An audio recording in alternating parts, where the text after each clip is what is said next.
Hey guys, it's the Comics Kid 2099, and I am here today to review an animated film called Atlantis, The Lost Empire.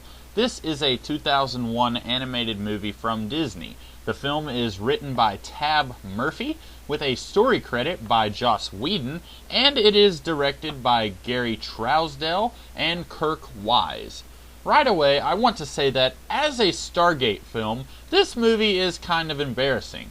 It basically cribs everything from the first Stargate movie without actually doing anything new. Allow me to demonstrate what I mean. Each film follows a lovable geek of a linguist who is recruited by a mysterious woman to be part of a grand expedition to a larger world, where the linguist is then betrayed in some way by the military man of the expedition. Then, after all is said and done and the battle is won, the linguist decides that he has fallen in love in an absurd amount of time with one of the locals and he wants to stay behind. Now, naturally, I'm being just a tiny bit silly. After all, this isn't really part of the Stargate franchise, though not for lack of trying. But all kidding aside, this movie is wildly unoriginal, and while I acknowledge that the science fiction television series Alphas was fun and enjoyable, despite being a swipe from the X-Men franchise, this movie does not get the same sympathy from me. I mean, this thing hits every single beat that the Stargate movie touched on. Sure, the military man betraying the team is a little different in each story. Kurt Russell was still playing a good person in Stargate, whereas Commander Rourke is pretty much evil to the core. But when I can only point to one thing that really differentiates this from the Stargate movie, that is quite problematic. But not only is this movie so much of a thief that it lacks a single original idea, but it's just not that great of a story. I think this is what separates this from the sci-fi television show Alphas. At least Alphas was enjoyable and didn't really have many boo-boos in my humble. At least the first half didn't.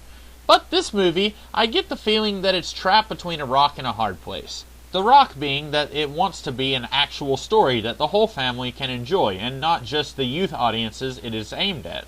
This is why you've got people who actually die, which you wouldn't ordinarily feature in a cartoon. Because, this is something that kinda wants to try and grab the adults who are watching it also. But at the same time, there's a lot of what I would call lowbrow humor. This is most prominent in the character of Mole, who I hesitate to even call a character. He's really just a vehicle for the really childish humor that I hope the filmmakers only put here to appease younger audiences. I can't actually imagine an adult thinking the things he says and does are actually funny. As a matter of fact, none of the characters in this movie besides Milo seem to have much of a personality. And let me clarify, adding a backstory to an empty vessel does not make for character. Telling me that Audrey has a sister and is a mechanic does not tell me anything about her, and she's actually one of the most fleshed out characters other than Milo. We know that she's tough and she's a tomboy. That's about all we know. Sweet's mom is a Native American, and Sweet fought in the war. Not sure which war, since this movie is set in 1914 and World War I only started in 1914. So I don't know if Sweet was fighting in World War I just a month or two before he joined up with the expedition that found this journal thing or what.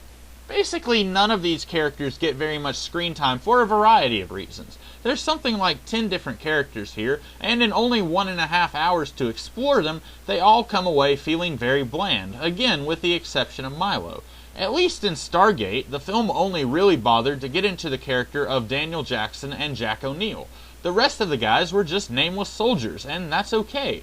The movie didn't have delusions of giving a unique look and purpose to each character and then proceed to neglect them and not give them any personality, like the Atlantis movie here. The big air quotes twist that everyone except Milo is on this expedition to steal the Heart of Atlantis and destroy the civilization in this kingdom is weakened by the fact that virtually none of the characters besides Milo get much screen time or personality. The worst two, Commander Rourke and his sidekick Helga, we see them talking in a sinister manner like 10 minutes after they are introduced. A face-heel turn is only effective if we get to know the turnee as a face before he turns, and this movie fails at that. All I know about the commander is that he's a commander. I'm about to compare this movie to a television show that I really hated, so let this be an indication of just how much this movie does not work. In the television show Lost, we had John Locke living with the rest of the survivors of the plane crash on one part of the island, and then something like 3 seasons in, he goes and starts living with the bad guys on the other side of the island. I won't say this was effective, as I didn't get that far in Lost, but at least you had 3 years to get to know John Locke before this monumentous turning point for him in his life. It isn't anything like the 15 minutes or whatever before Commander Rourke says something menacing.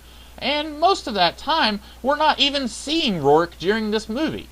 Anyway, I guess I should go ahead and get into the specifics of this movie. As I mentioned, this movie is about a linguist named Milo Thatch, voiced by Michael J. Fox. He believes that he can find Atlantis, and almost immediately into the movie, he gets roped into this expedition to find the city with a large military presence involved, as well as several other private citizens, I guess.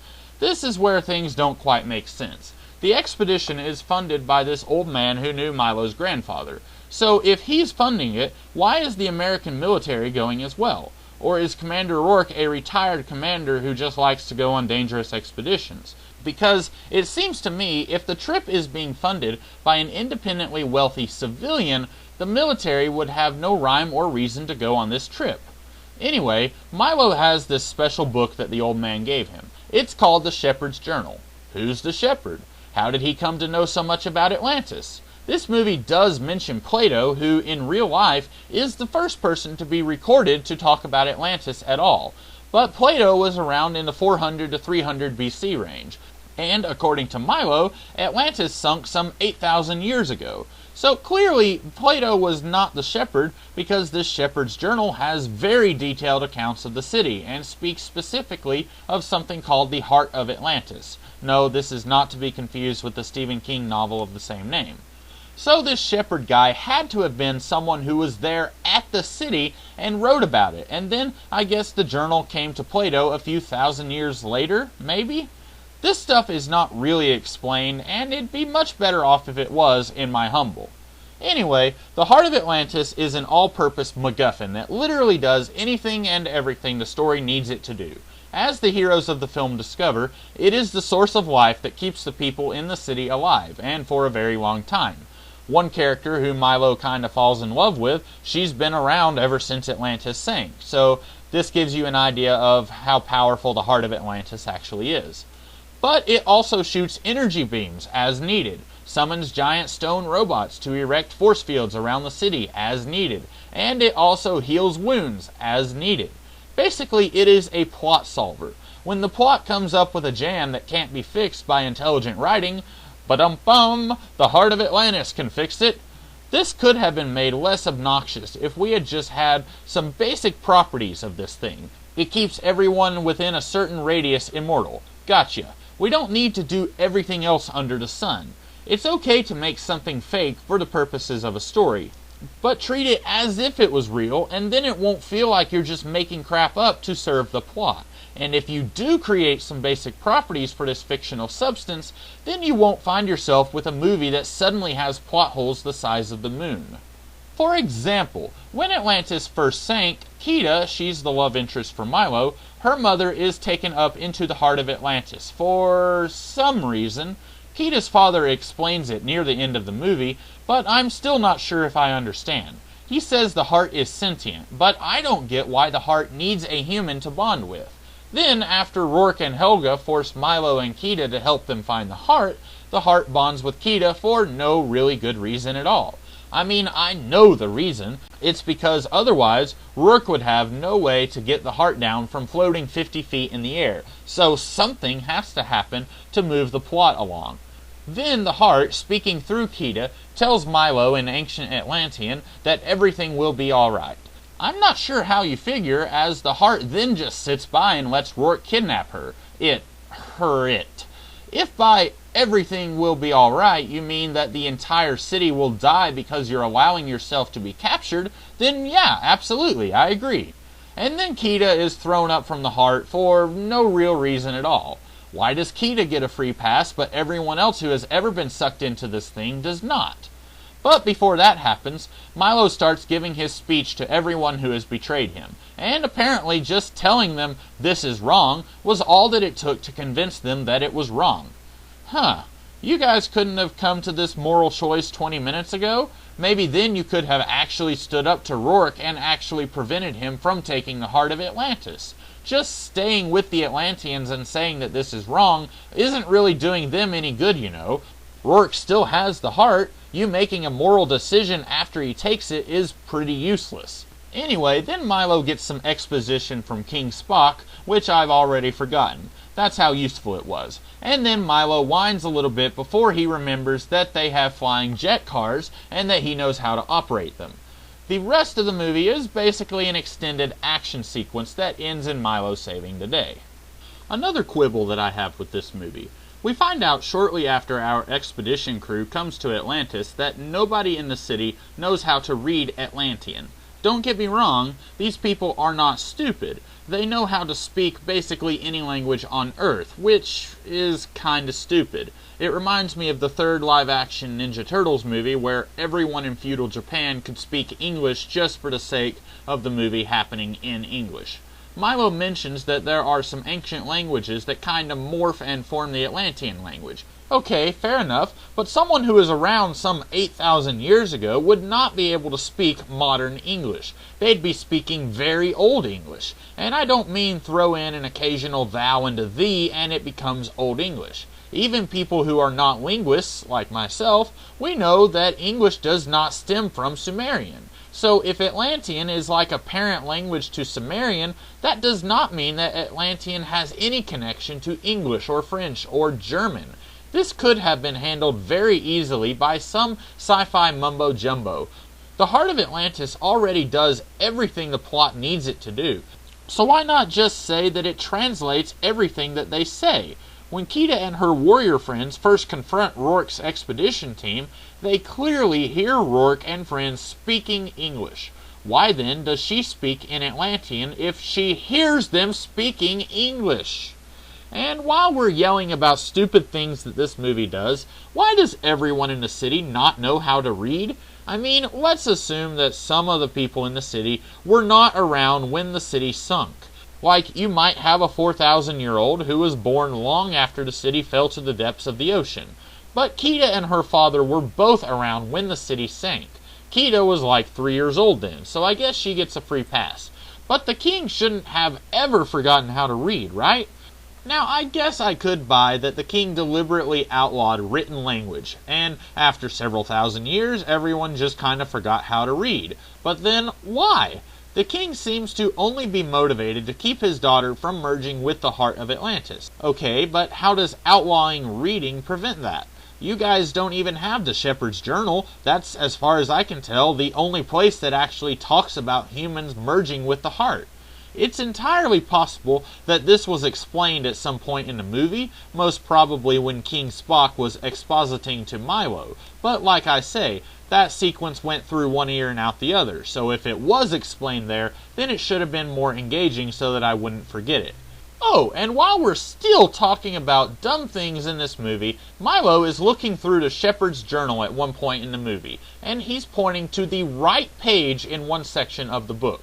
He says that the book is talking about the Heart of Atlantis, and then, when he turns the page, it just stops talking about that and moves to a completely different subject. Now, let me go through this again. The right page is talking about the Heart of Atlantis.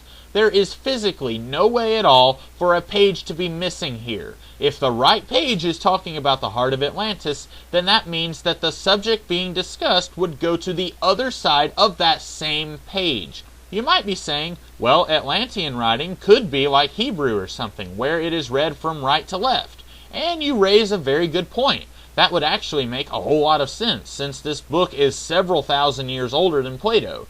But Milo turns the page the same way you or I would turn a page in a book where the text goes from left to right. And he gestures toward the book as if the missing page would be immediately after the page on the right side of the book that is talking about the Heart of Atlantis. This is so silly, I don't even know why I'm complaining about it. Oh wait, I do. It's because this kind of mistake has no reason to exist. All this movie needed to do was, I don't know, catch this mistake before the sequence was animated. Or you could do something simple like mirror the cells so that when Milo's hand points toward the book, he is pointing to the left side of the book. Then it makes sense that a page is actually missing, because that is physically possible. Like I said earlier, basically this movie feels like it's trying to appeal to adults and to younger audiences. That's why we have actual death and betrayal and stuff that wouldn't ever show up in a kid's movie. But then it feels like it's also trying to avoid any kind of semblance of a good story. I feel like probably this is because it is trying to have its cake and eat it too. I wouldn't go so far as to say that this movie is absolutely unwatchable or anything like that. The animation is very solid, and some 12 years after this movie came out, I think it still looks very good for the most part. And if you've never seen or heard of Stargate, then you might even find the story a little bit enjoyable, although I doubt it. But if you don't fall into that category, then you'd probably be better off watching something else. I will be back tomorrow with some other kind of review. I hope this video found you guys well, and if it did, I hope you will like, share, and subscribe. I will see you guys tomorrow with something else. See you then.